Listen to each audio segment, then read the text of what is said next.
Estamos lá em Lucas capítulo 22 agora, Lucas 22, mas é claro que, como sempre, preciso fazer uma rápida introdução para você entender o que está acontecendo aqui. Sim, vamos entrar no momento da ceia que Jesus tem com os seus discípulos, mas eu quero te dar um contexto, um cenário de tudo que está acontecendo, a fim de que você entenda algumas coisas importantes aqui. Esse é um momento tenso. Sim, Jesus está em Jerusalém, nós vimos isso nos últimos domingos, várias e várias vezes. Ele está enfrentando, confrontando, denunciando o sistema religioso falido de Israel, e isso causa ódio, isso gera ódio por parte da liderança, que quer literalmente matar Jesus. Então, o momento é um momento de tensão. Jerusalém está lotada. Por quê? Porque era Páscoa, gente. Todos vinham de tudo quanto era lugar para participarem daquela grande festa. Inclusive, Jesus não se hospeda em Jerusalém. Ele vai para cidades vizinhas e volta durante o dia, dorme lá no Monte das Oliveiras e volta durante o dia. Tamanha é a quantidade de gente que nós temos lá. E o clima é: queremos matar Jesus, queremos pegar Jesus, queremos nos livrar de Jesus. Esse é a ambição do sistema religioso lá em Jerusalém. Esse plano de levar Jesus à morte, ele já está acontecendo há algum tempo. E nós temos várias referências, só vou dar algumas para você. Marcos 3, Marcos 11, Marcos 12, João 5, João 7, João 19, João 8, João 11. Todos esses capítulos dos evangelhos nos falam sobre um plano que aquela estrutura religiosa tinha para matar Jesus. Mas eu vou ler dois textos para te dar noção clara disso. Lucas 19, 47 diz assim: diariamente Jesus ensinava no templo.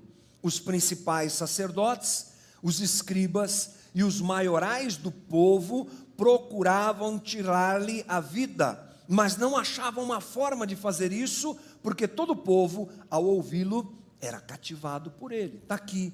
E Lucas, ele coloca os grupos envolvidos nessa trama. Todos eles estavam envolvidos nessa trama. Agora ouça comigo, ou leia comigo, João 11, 57.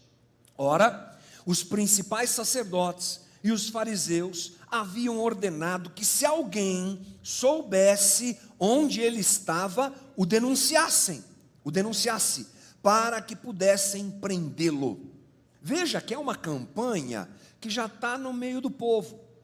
O povo já está sabendo disso. Vamos soltar aqui uma recompensa, um cartaz: procura-se Jesus, né? Tipo assim, onde é que esse cara está? A gente precisa acabar com ele.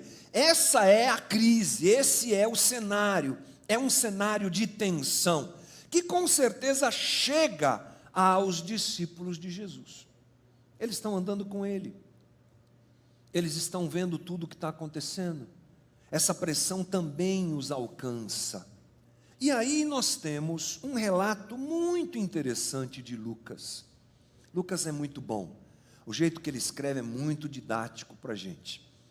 Ele agora mostra duas situações bem contrastantes. Uma é Judas traindo Jesus.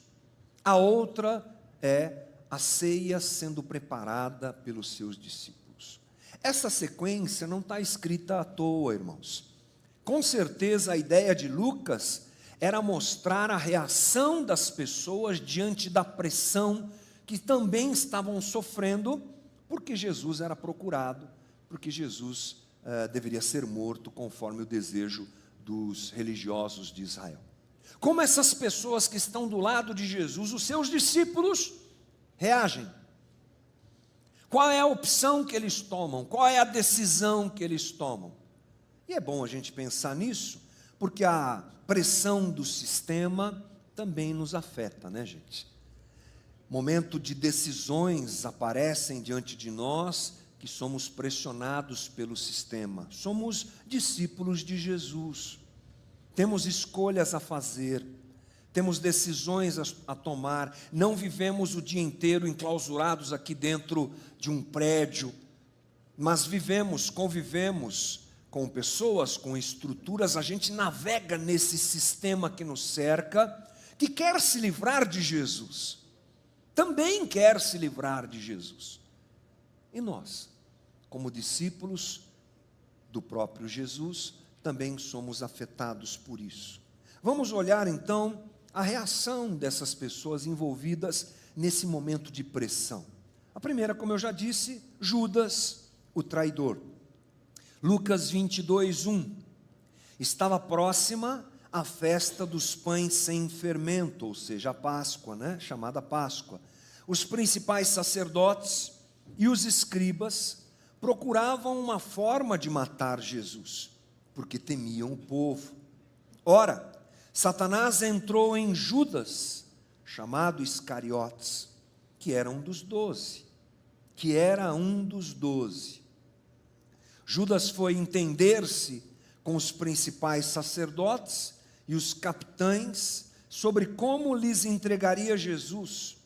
Eles se alegraram e combinaram em lhe dar dinheiro.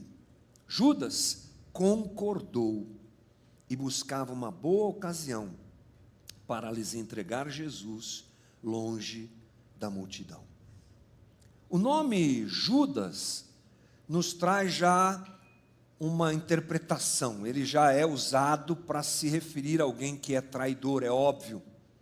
Mas a palavra e o nome de Judas nos coloca diante de um assunto complexo. Judas nasceu para trair Jesus? Você talvez não se lembre, mas existem profecias no Antigo Testamento que falam sobre um traidor. Será que Deus então criou Judas só para que ele traísse Jesus? A resposta, simplificando o nosso papo, porque não é o tema da nossa conversa, é não. Judas escolheu fazer isso. E Deus opera e age nesta escolha. É um assunto complexo entre soberania divina e escolha humana. Clássico aqui para a gente pensar um pouquinho. Mas a resposta é essa. Não, Judas, ele escolheu fazer o que fez. Nós temos em Mateus 26:14 o seguinte relato. Então, um dos 12, chamado Judas Iscariotes, foi falar com os principais sacerdotes. Ele disse: quanto me darão para que eu o entregue a vocês? Como é que alguém que viveu com Jesus e se relacionou com Jesus escolhe fazer o que fez? Tirando de lado a complexidade da situação, nós chegamos a essa ideia, essa realidade. Judas escolhe. Como é que Judas escolhe trair Jesus, gente? Vamos pensar juntos que ele era um dos 12, acabamos de ler isso aqui. Isso significa que Judas andou com Jesus aproximadamente 3 anos. Quando a mulher do fluxo sanguíneo foi curada, ele estava lá.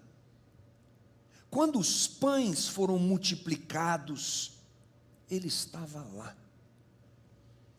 Quando Jesus fala coisas libertadoras e transformadoras, apresentando o reino de Deus, ele provavelmente estava na linha de frente, na arquibancada central ali, na área VIP, ouvindo Jesus falar tudo aquilo. Quando Jesus vai a Betânia e diz: Lázaro, vem para fora, ele viu tudo isso acontecer, e outras coisas que nós não temos o relato bíblico, já que João diz em João 21 que Jesus fez muito mais do que foi registrado. Como é que alguém, imaginando aqui essa relação, alguém que tenha vivido tudo o que Judas viveu, escolhe entregá-lo às autoridades para a sua morte? Como é que isso acontece? Talvez, gente, o grande problema seja o coração de Judas não ter compreendido quem era Jesus. Ele anda com Jesus, ele ouve Jesus, ele vê os sinais que Jesus faz. Ele está com os discípulos na hora em que Jesus prova a sua messianidade absoluta. Mas o coração de Judas não deixa aquilo entrar dentro dele. Porque ele era um homem com interesses diversos. E a perspectiva que ele tem a respeito de Jesus, talvez a pressuposição que ele carrega em si a respeito do Messias, já é equivocada. A gente pode perceber isso lá em João 12, versículo 5. Essas são frases de Judas, olha só. É uma frase de Judas, melhor dizendo: por que esse perfume não foi vendido por 300 denários? E o valor não foi dado aos pobres. Ele disse isso, completa João, não porque se preocupava com os pobres, mas porque era ladrão. Tendo a bolsa do dinheiro, tirava o que era colocado nela. Esse é Judas, que questiona porque Maria ungiu os pés de Jesus e enxugou os seus pés com o seu cabelo, quebrando um recipiente com um perfume caríssimo. Ele é um homem interesseiro, ele é um homem que está no meio daquele movimento todo, mas o negócio dele é outro. Judas quer dinheiro, Judas quer o que o sistema quer, o seu coração conversa com o sistema. A importância que ele dá às coisas é a importância que o sistema religioso dá. Ele é um representante do sistema dentro de uma relação íntima e próxima com Jesus. E isso não muda até o dia em que ele trai e entrega Jesus. É o exemplo de alguém que é próximo, mas com o coração pervertido pelos mesmos valores do sistema. Para Judas, irmãos, Jesus é uma fonte de benefício pessoal. O que é que eu posso ganhar com essa relação? Ele é um daqueles que acha com certeza que Jesus vai se levantar como o Messias humano, que vai ter um exército e que vai derrotar Roma e vai levantar um reino, e ele vai estar junto com o reino, junto com Jesus. Mas quando as coisas começam a apertar, ele joga por outro lado facilmente, porque o que interessa para ele é o que ele pode ganhar. Alguém que anda com Jesus e vive assim. Portanto, eu acho que nós não temos problema nenhum em dizer que Judas é um exemplo de um tipo de tentação que nos encontra constantemente. Nós que andamos com Jesus. 1 Pedro 5,8 nos diz: sejam sóbrios e vigilantes, o inimigo de vocês, o diabo, anda em derredor, como leão que ruge procurando alguém para devorar. Resistam-lhe firmes na fé, certos de que os irmãos de vocês, espalhados pelo mundo, estão passando por sofrimentos iguais aos de vocês. A tentação, gente, é algo real. Ela acontece. A batalha que nós muitas vezes queremos encarar como batalha espiritual, e é um bom nome para se dar, mas a batalha espiritual mais complexa que temos é essa contra nós mesmos, é essa contra os nossos desejos, é essa que muitas vezes faz a gente ser parecido com Judas.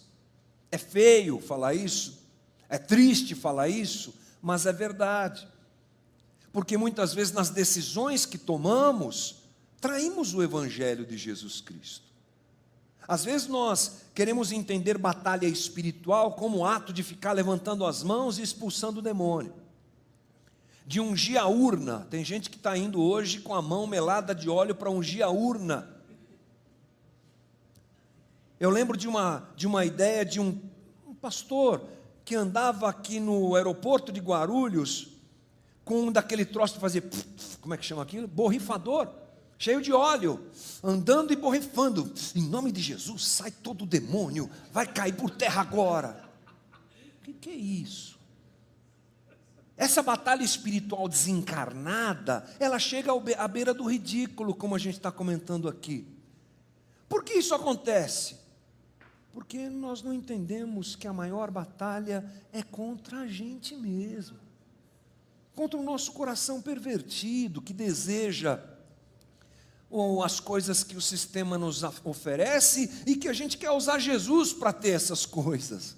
Ou seja, é algo que a gente tem que se preocupar sim. Quando eu comecei a ler o texto essa semana, a primeira parte do texto pulou aos meus olhos. Eu quero ler para você o versículo 2, versículo 4, versículo 5, eu montei aí para você, está na tela. Olha só o que diz: os principais sacerdotes e os escribas procuravam, guarda essa palavra, procuravam uma forma de matar Jesus. Versículo 4, Judas foi entender-se com os principais sacerdotes e os capitães sobre como lhes entregaria Jesus. Olha só, o sistema procurava e Judas se ofereceu. E aí diz o 5, eles se alegraram e combinaram em lhe dar dinheiro. Ou seja, a tentação que nos cerca, ela procura oportunidades de ser aceita. Ela procura oportunidades de cair dentro do nosso coração. E às vezes a gente está desatento a isso. Ou a gente está batalhando espiritualmente aqui daquele jeito esquisito que a gente conversou agora, e está aceitando o suborno aqui. Ou a gente está enviando os demônios de volta para o inferno com as mãos levantadas, com a espada de fogo flamejante na mão, e aqui está traindo a mulher, está traindo o marido. É uma coisa esquizofrênica que a gente faz. Esquizofrenia, uma realidade que não existe. Portanto, o nosso coração precisa estar atento, para que a gente não siga, diante da pressão, os mesmos caminhos, ou o mesmo caminho que Judas. Parece bom, mas não é. É a proposta que leva a gente à morte, como a gente sabe, devemos tratar isso na próxima conversa, que o próprio Judas viveu. Jesus já nos diz que para segui-lo, ele diz isso lá aqui no livro de Lucas, inclusive, capítulo 9, versículo 23, ele diz, Jesus dizia a todos, se alguém quer vir após mim, negue-se a si mesmo, dia a dia tome a sua cruz e me siga. Pois quem quiser salvar a sua vida, vai perdê-la. E quem quiser perder a vida por minha causa, esse a salvará. De que adianta uma pessoa ganhar o mundo inteiro, se vier a perder-se ou causar dano a si mesma? Olha que coisa interessante, não é? Quem quiser salvar a vida vai perdê-la. Esse é um retrato de Judas. Quero salvar minha vida, quero tirar alguma coisa de bom dessa estrutura, dessa história. Daqui a pouco Jesus, que é tão odiado, vai ser alcançado por esses caras, e eu vou ficar aqui sem ganhar nada com isso. A pergunta que o sistema geralmente faz é essa: o que é que você vai ganhar com isso? Porque o sistema se importa só com isso. Mesmo que você perca a vida, o importante é ganhar. Esse é o caminho de Judas. O caminho contrário é aquele apresentado por Jesus na sequência dessa frase, dessa fala.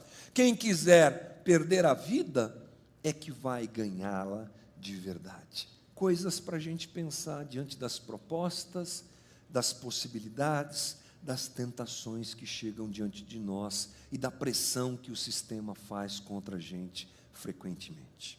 Mas a página segue, a página vira, eu até diria, porque Lucas agora narra um momento muito interessante, que é preparativo para a ceia. Lucas 22, 7. A gente guarda aqui Judas no radar e a gente se derrama agora em cima dessa sequência do texto. Chegou o dia da festa dos pães sem fermento, que era necessário fazer o sacrifício, em que era necessário fazer o sacrifício do cordeiro pascal. Então Jesus enviou Pedro e João, dizendo: vão e preparem a Páscoa para que a comamos. Eles lhe perguntaram: onde o Senhor quer que a preparemos? Jesus lhes explicou: ao entrar na cidade, beabá, bacana. Ao entrar na cidade, vocês encontrarão um homem com um cântaro de água. Sigam esse homem até a casa em que ele entrar e digam ao dono da casa: o mestre pergunta, onde fica o aposento no qual comerei a Páscoa com os meus discípulos? Ele lhes mostrará um espaçoso cenáculo mobiliado. Ali façam os preparativos.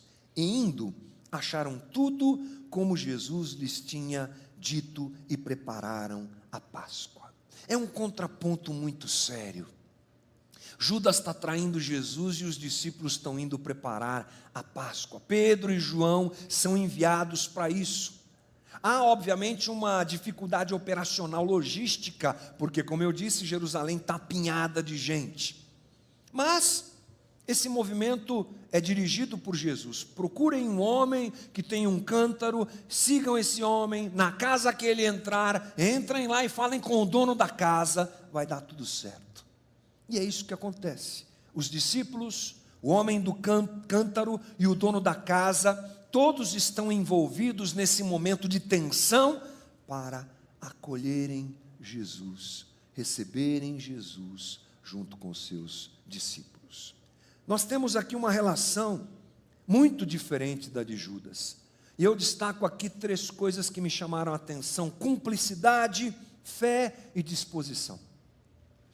Me parece que é isso, entre outras coisas, que esse grupo de pessoas se apresenta diante da pressão que está acontecendo, diante da possibilidade de Jesus ser preso, diante de todo o sistema contra eles. Eles apresentam uma cumplicidade, uma fé e uma disposição incrível. Cumplicidade justamente porque no versículo 8 a gente lê lá: então Jesus enviou Pedro e João, vão e preparem a Páscoa para que comamos. Eles lhe perguntaram, onde o Senhor quer que a preparemos?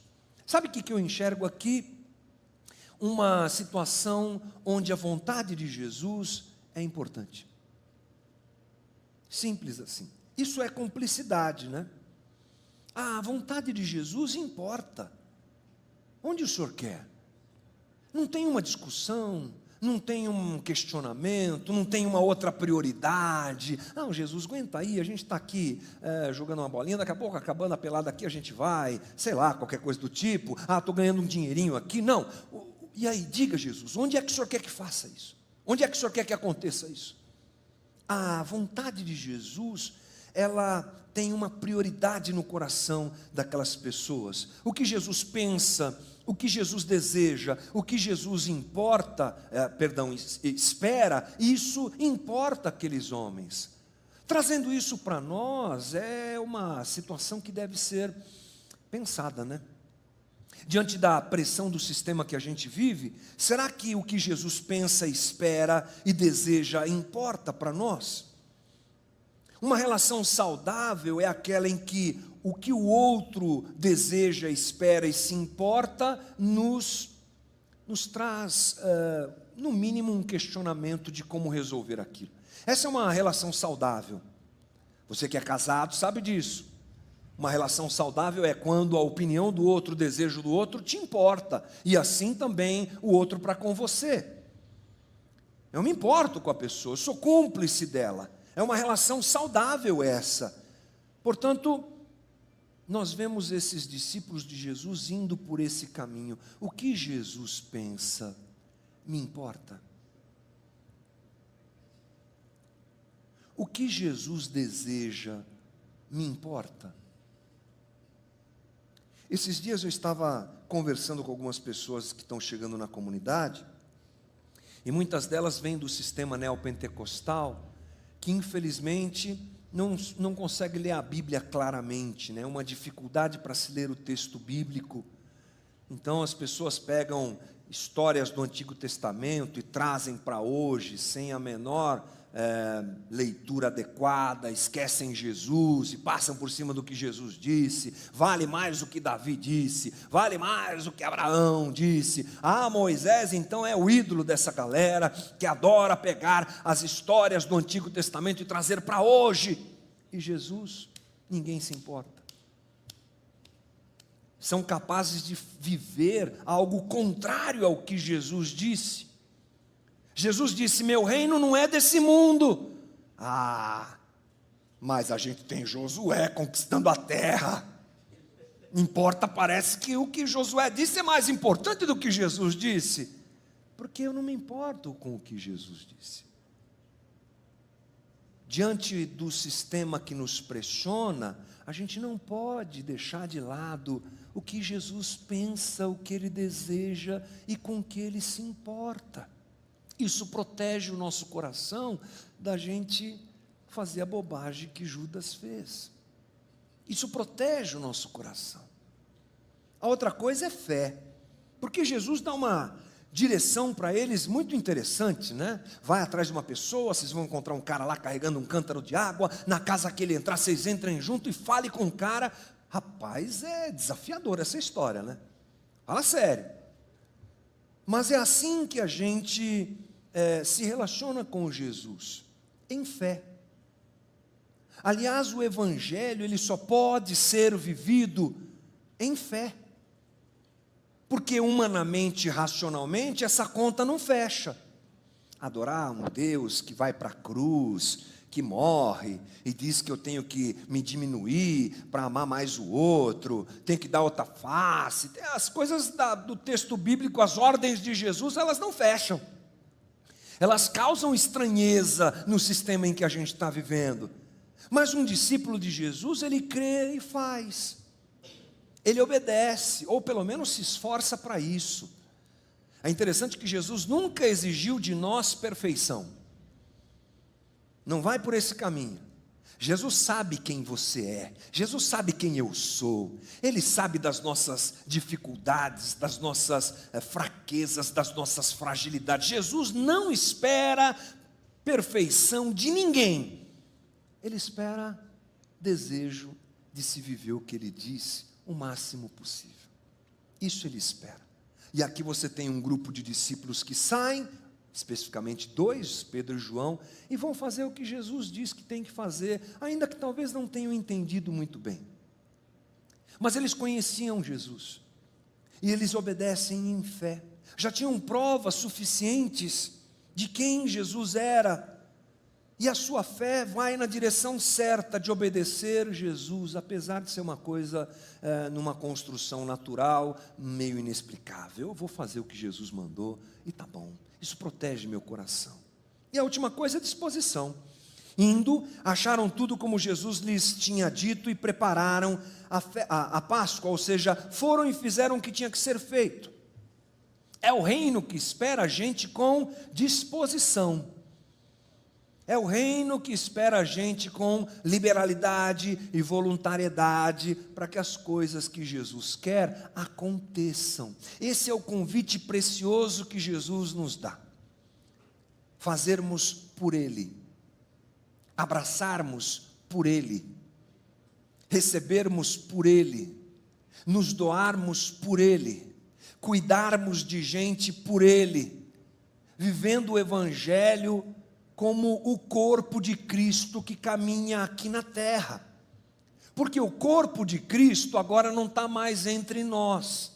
Aquele corpo que andou aqui junto com os discípulos e que daqui a pouco vai ser morto naquela cruz, não está mais entre nós, está na eternidade. O Cristo ressurreto está na eternidade. Mas o corpo dele está aqui. Adivinha quem é? Eu e você. A disposição de Jesus precisa ser a minha e a sua disposição. E a gente enxerga isso nos discípulos, né? Vou lá e vou fazer o que tem que ser feito. A seara é grande, como disse meu amigo Sandro Monice, poucos são cearenses, não, poucos são ceifeiros, né? Fazendo piada com a piada dos outros, mas vale. A seara é grande, poucos são aqueles que ajudam. É importante a gente ter disposição. Vamos para outra cena. Já temos Judas, já temos os discípulos. E agora? Versículo 14. Chegada a hora, Jesus se pôs à mesa e os apóstolos estavam com ele. Então Jesus lhes disse: tenho desejado ansiosamente comer esta Páscoa com vocês, antes do meu sofrimento. Pois eu lhes digo que nunca mais a comerei, até que ela se cumpra no reino de Deus. E pegando um cálice, depois de ter dado graças, disse: peguem e repartam entre vocês. Pois eu digo a vocês que de agora em diante, não mais beberei do fruto da videira, até que venha o reino de Deus. Rapidamente lembrando, a Páscoa é uma celebração judaica da saída do povo de Israel do Egito, lá em Êxodo. Ordem divina para Moisés, inclusive dizendo a ele, fale e faça com que isso se reproduza nas próximas gerações, o povo que sai do Egito. E eles comem ervas amargas para se lembrarem do amargor da escravidão. Eles comem um cordeiro juntos. Todo esse significado está acontecendo aqui. Mas Jesus ressignifica isso. E a gente vai falar um pouco melhor sobre isso semana que vem. Mas me chama a atenção a frase inicial desse ponto, que diz, versículo 15: tenho desejado ansiosamente comer esta Páscoa com vocês antes do meu sofrimento. Tenho desejado ansiosamente é o jeito mais tranquilo para se traduzir essa frase, mas ela não carrega a intensidade do grego. No grego você tem duas vezes a palavra desejado. Eu desejo desejando. Não tem como você traduzir isso de forma explícita, de forma melhor. Por isso que eles usaram ansiosamente. Aqui essa frase está carregada de desejo. Eu estou desejando, eu estou desejoso. É um desejo desejoso. Eu queria muito estar aqui com vocês. Eu queria muito ter vocês junto comigo nesse momento antes do meu sofrimento. Não é interessante que Jesus tem um desejo de conviver com todo mundo? Ali estava diante dele Judas, ali estava diante dele Pedro, ali estava diante dele João, os discípulos envolvidos nessa história. Judas estava lá, e Jesus diz isso para ele. Eu acho isso surreal, a disposição de Jesus de estar com pecadores, inclusive com aquele que vai traí-lo, é absoluta, e é um desejo impressionante, porque isso nos mostra uma alegria de Jesus em conviver com quem não merece, com quem inclusive vai traí-lo. Ou seja, Jesus escolhe estar com a gente, Ele que manda preparar a ceia, Ele que chama os discípulos para sentarem, diante dele estão aqueles que vão dar a sua vida por Ele, aqueles que vão morrer por Ele, mas também está aquele que vai traí-lo. Mais uma vez Jesus mostra a disposição e o amor incondicional do nosso Deus.